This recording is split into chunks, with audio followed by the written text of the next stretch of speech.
মেয়েরা যারা মাথায় কাপড় দেয় না, বিশেষ করে মেয়েরা হিজাব যারা করে না, কিয়ামতের ময়দানে এই মেয়েদের এক একটা চুল এক একটা সাপ হয়ে তার শরীরে তার মাথায় দংশন করতে থাকবে। নাউজুবিল্লাহ। বড় কঠিন বিষয় ভাই।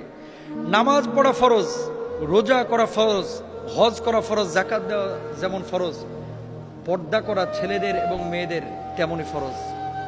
মনে রাখবেন, আল্লাহ তাআলা বলেছেন ওয়ালিয়াদরিবনা বিখুমরিহিন্না আলা জুয়ুবিহিন, মেয়েরা এমন একটা পোশাক মাথা থেকে পা পর্যন্ত ঝুলিয়ে দিবে যাতে করে তার শারীরিক আকার আকৃতি অবয়ব বোঝা না যায়।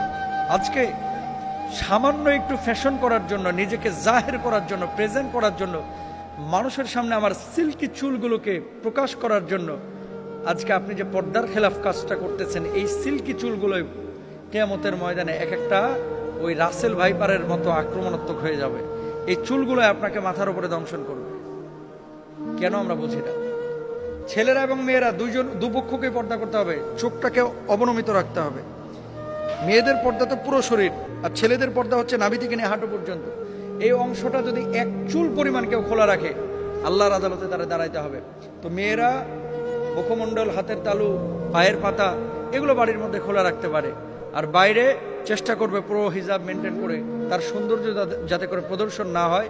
ছেলেরাও চক্ষুকে অবনমিত রাখবে, তার লজ্জাস্থানকে ঢেকে রাখবে।